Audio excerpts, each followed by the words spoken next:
Hello students, welcome back to my YouTube channel Sunil Coaching Classes. In the previous video, we have completed part 2 of time and work series. This is part 3 in that continuation. So let's begin part 3.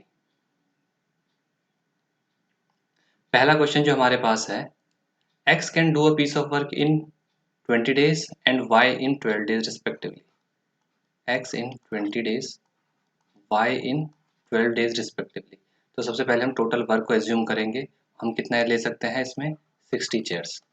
So this is our total work to make 60 chairs. तो इससे x की efficiency कितनी आ जाएगी 3 और y की कितनी आएगी 5. अब आगे की स्टेटमेंट हमारे पास है x started the work alone and then after 4 days y joined him. तो ये दो पार्ट में क्वेश्चन है. शुरू में तो कौन कर रहा है x कर रहा है कितने दिन तक 4 दिन तक. बाद में x प्लस वाई मिलके काम कर रहे हैं. अब कितने दिन तक करा उन्होंने ये हमें नहीं पता. तो यहाँ पर हम सबसे पहले देखेंगे x ने 4 दिन तक कितना काम किया होगा. 4 दिन तक पर डे करता है 3, तो यानी टोटल काम कितना कंप्लीट कर दिया 12. रिमेनिंग वर्क कितना बचा हमारे पास. जो रिमेनिंग वर्क है हमारे पास वो कितना बचेगा 60 माइनस 12, तो कंप्लीट हो गया. तो ये बचा 48. इस 48 को ही, इस रिमेनिंग वर्क को x और y ने मिलके करा है. तो ये 48 रिमेनिंग वर्क है. x और y की एक दिन की एफिशिएंसी कितनी है अगर मिलाएं तो 3 और 5 को ऐड करता हूँ तो 8 आ जाएगा. तो यानी 6 दिन तक x और y ने साथ साथ काम किया है. So what was asked in the question, how long did the work last. जो काम है वो कितने दिन तक चला. तो 4 दिन तक तो x ने करा था अकेले, प्लस 6 दिन तक इन्होंने मिलके करा. तो टोटल वर्क कितने दिन में कंप्लीट हुआ 10 डेज में. So this is the answer of this question. Come to the next question. x can do a piece of work in 40 days. x तो 40 डेज में कर सकता है. He works at it for 8 days and then y finished it in 16 days. जो y है वो बचा हुआ काम कितने दिन में कर देता है 16 दिन में. तो सबसे पहला काम हमें क्या करना है, टोटल वर्क को एज्यूम करना है which is a number divisible by 40 as well as by 16. तो हम 160 ले सकते हैं. अब 160 अगर मैंने टोटल वर्क लिया है तो x की एफिशिएंसी कितनी आ जाएगी 4 आ जाएगी. 8 दिन तक x ने काम करा है तो x ने कितना काम कंप्लीट कर दिया 4 into 8 is equal to 32. Remaining work कितना बचेगा.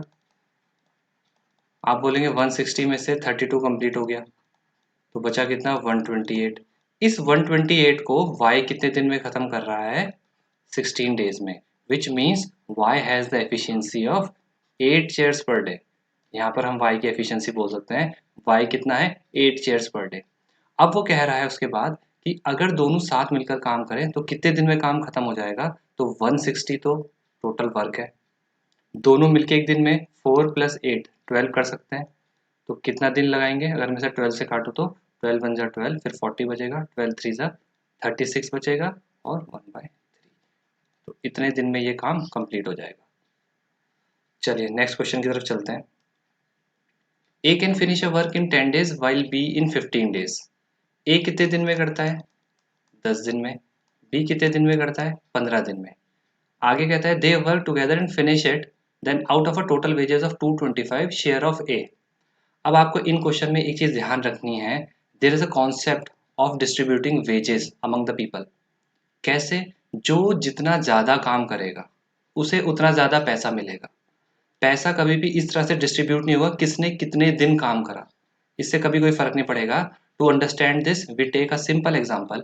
अगर सपोज मैंने ए को कोई काम दिया, उसने बनाई सपोज 15 चेयर और बी ने बनाई 10 चेयर. इसने तो बना दी 7 ही दिन में, इसने मान लो सपोज बनाई 10 दिन में. तो आप किसको ज़्यादा पैसा देंगे, आप ए को ज़्यादा पैसा देंगे क्योंकि ए ने 15 चेयर बनाई है. बी ने दिन ज़्यादा लिए हैं लेकिन काम तो 10 ही करा है ना.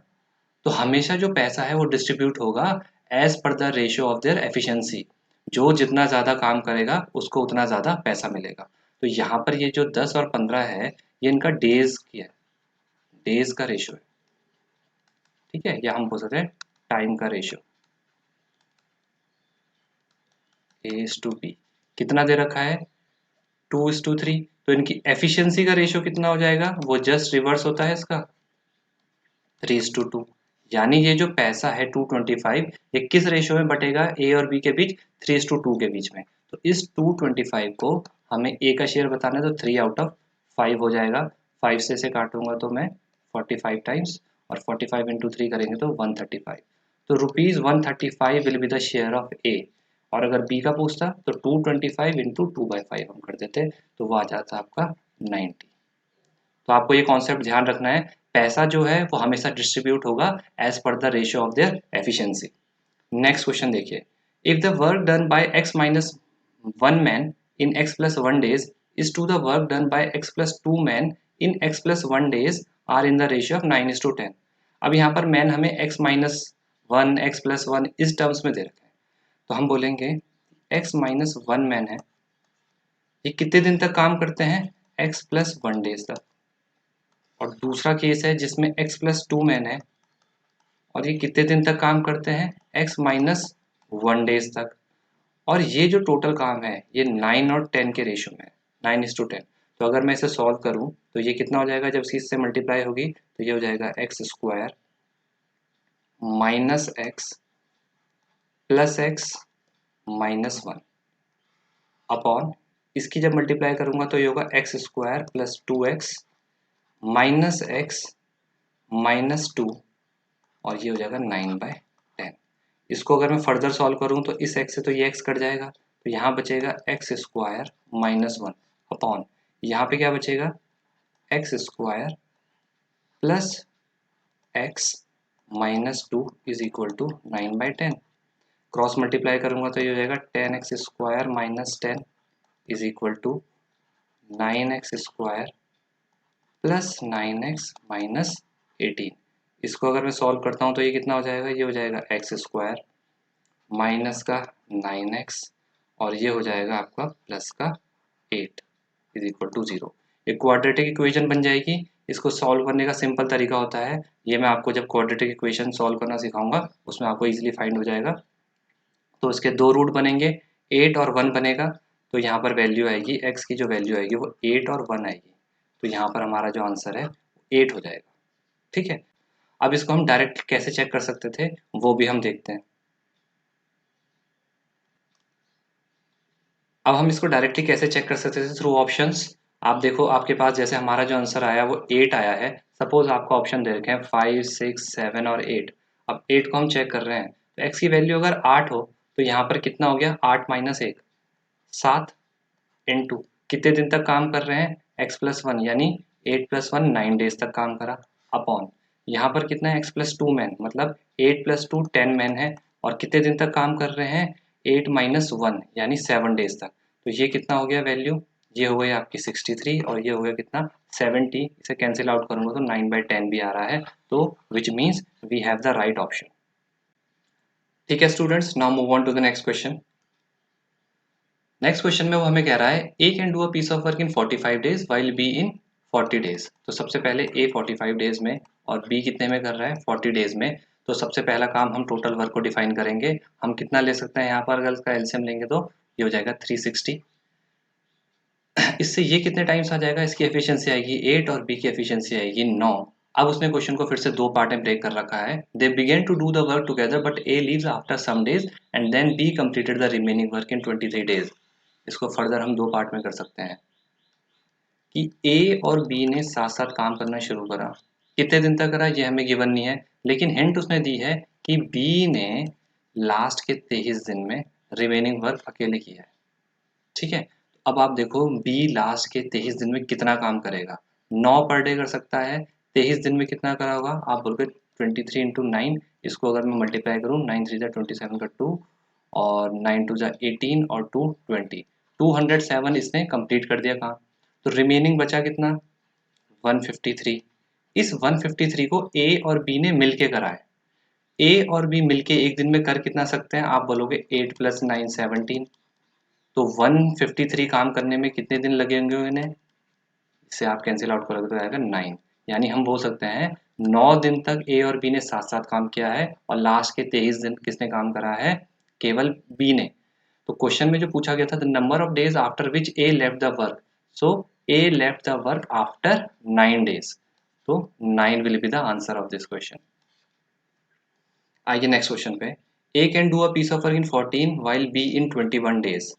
यहाँ पर हमारे पास है ए तो कितने दिन में कर रहा है 14 डेज में, और बी कितने दिन में करता है 21 डेज में। तो total work we can assume is 42। यहाँ से ए कितना आ जाएगा हमारे पास, ए आ जाएगा 3 और बी कितना आ जाएगा 2। इसके बाद वो कह रहा है they begin together but 3 days before the completion of the work. फिर से इसे दो पार्ट में कंप्लीट कर रखा है इन्होंने कि लास्ट के 3 दिन कौन करता है, सिर्फ बी काम कर रहा है, और ए और बी ने कुछ समय तक मिलके काम करा है, ये हमें बताना है। अब आप देखो बी पर डे कर कितना सकता है, 2 चेयर पर डे बना सकता है, 3 दिन तक करा होगा तो कितना बना देगा 3 इंटू 2 6। रिमेनिंग वर्क कितना बचेगा हमारे पास 42 माइनस 6 अगर मैं करता हूँ तो 36। इसको कौन कर रहा है, ए और बी मिलके कर रहे हैं। पर डे कितना कर सकते हैं 5 कर सकते हैं। तो टोटल काम कितने दिन में कंप्लीट हो जाएगा, इसे अगर कैंसिल आउट करूंगा तो मैं 7 1/5, यानी 7 1/5 डेज तक इन्होंने साथ साथ काम किया है, और लास्ट के 3 दिन किसने काम किया है, बी ने काम किया है। तो आप क्वेश्चन में जो पूछा गया है वो क्या है, total number of days to complete the work. आपको बहुत ध्यान से क्वेश्चन को पढ़ना है ताकि आप मार्क करते हुए आंसर गलत ना करें। यहाँ पे टोटल वर्क पूछा है, तो 7 1/5 डेज तक तो उन्होंने साथ साथ काम किया, लास्ट के 3 दिन बी ने काम किया, तो जो टोटल वर्क है वो कितने दिन में कंप्लीट हुआ 10 1/5 डेज तक। ठीक है, तो answer of this question will be 10 1/5 days. Next question पे आते हैं हम हमारे पास, A B and C can complete a work separately in 24 36 and 48 days. अब हमारे पास क्या है, ए कितने दिन में कर रहा है 24, बी इन 36 और सी इन 48 डेज में। सबसे पहले टोटल वर्क हम कितना ले सकते हैं, तो 48 और 24 के लिए तो 48 ही हो जाएगा। अब हमें देखना किस में 48 और 36 के लिए, तो जो बड़ा नंबर है अगर मैं उसकी टेबल पढ़ूँ तो उससे मुझे आइडिया हो जाएगा। तो 42 48 टू से अगर मैं करूँ तो 96 होता है, which is not divisible by 36। तो इसकी 3 से अगर मैं मल्टीप्लाई करता हूँ तो ये कितना हो जाएगा 144। 144 36 से 4 टाइम्स कट जाता है, तो टोटल वर्क हम कितना ले सकते हैं 144। इससे ए की एफिशिएंसी आएगी 6, बी की एफिशिएंसी आएगी 4 और सी की एफिशिएंसी कितनी आएगी 3। Now read the other part of the question. They started the work together but C left after 4 days of the start and A left 3 days before the completion of the work. अब यहाँ पे 3 part में ये दे रखा है।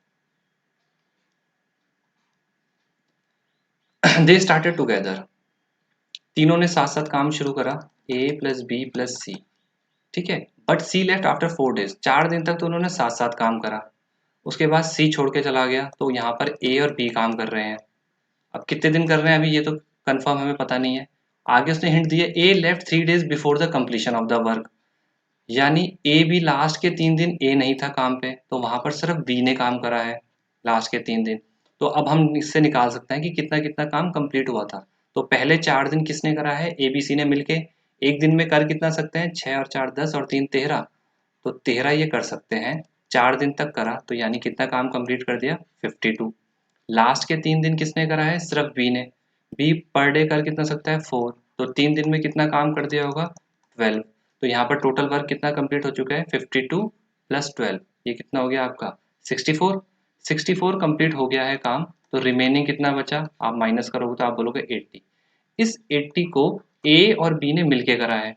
ए और B मिलके एक दिन में कर कितना सकते हैं 6 + 4 10, तो कितने दिन में करा होगा 8 दिन में। तो यही अब उसने जो भी पूछा है आप आराम से फाइंड कर सकते हैं, in how many days work will be completed. तो वर्क कंप्लीट होगा, ये 4 दिन है, ये 8 दिन है और ये 3 दिन है। तो यहाँ पर टोटल आंसर हमारा कितना आ जाएगा 15 डेज में जो है टोटल वर्क को वो खत्म कर देंगे। अब अगर वो पूछे कि ए ने कितने दिन तक काम किया, तो ए 4 दिन तो यहाँ पर था और 8 दिन यहाँ पे था, तो ए was on the work for 12 days. अगर पूछे ए कितने दिन तक काम करता है तो ए 12 दिन तक काम करता है। चलिए नेक्स्ट क्वेश्चन को देखिए। A B C are employed to do a piece of work for ₹529। A and B together are suppose to do 19/23 of the work and B and C are together 8/23 of the work. What amount should A be paid? अब देखिए फिर से हमने कहा था जो जितना ज़्यादा काम करेगा उसे उतना ही ज़्यादा पैसा मिलेगा। तो यहाँ पर देखिए ए का हमें बताना है, ए का शेयर कितना है।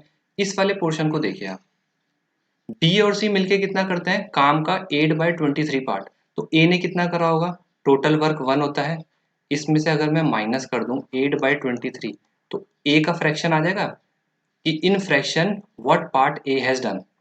तो अगर मैं इसे एलसीएम लूँ 23, यहाँ आ जाएगा 23 माइनस 8, तो ये कितना हो जाएगा आपका 15/23। यानी उस वर्क में 15/23 किसने काम किया है, ए ने किया है। तो ए का जितना काम किया है उतना ही उसका शेयर भी होगा। तो 529 में से ए को कितना मिलेगा, 15 आउट ऑफ 23। इससे अगर इसे कैंसिल करें तो ये 23 टाइम्स कटेगा, और 15 से इसकी मल्टीप्लाई करेंगे तो आप 15 3 45 का 4, 15 2 30 और 4 34, तो 345 रुपये होगा ए का शेयर। अब इसी क्वेश्चन में अगर वो पूछे सी का शेयर, तो हम सी का शेयर बोलेंगे। यहाँ पर इस वाली लाइन से देखो आप कि ए और बी मिलके कितना करते हैं 19/23, तो सी कितना करेगा 1 माइनस 19/23। इसे आप सॉल्व करेंगे तो कितना आ जाएगा, यहाँ 23 चला जाएगा, इसे मतलब आप बोलेंगे तो 4/23। यानी 4/23 पार्ट किसने करा है, सी ने करा है। तो सी का शेयर भी कितना होगा 4/23 ही होगा। तो 529 का 4/23 अगर आप करेंगे तो ये कितने टाइम्स चला जाएगा, 23 टाइम्स ही जाएगा, और ये आ जाएगा आपका 92। So the share of C will be 92 in this case. आपको ये ध्यान रखना है किसका शेयर पूछा है, या तीनों का कंबाइंड पूछा है, या किन्हीं दो का मिला के पूछा है। So student, this was the last question of this part 3 of time and work series. I hope you have learned something out of this. So if you enjoy the video, please like, share and subscribe to this channel. Thank you so much. Have a nice day.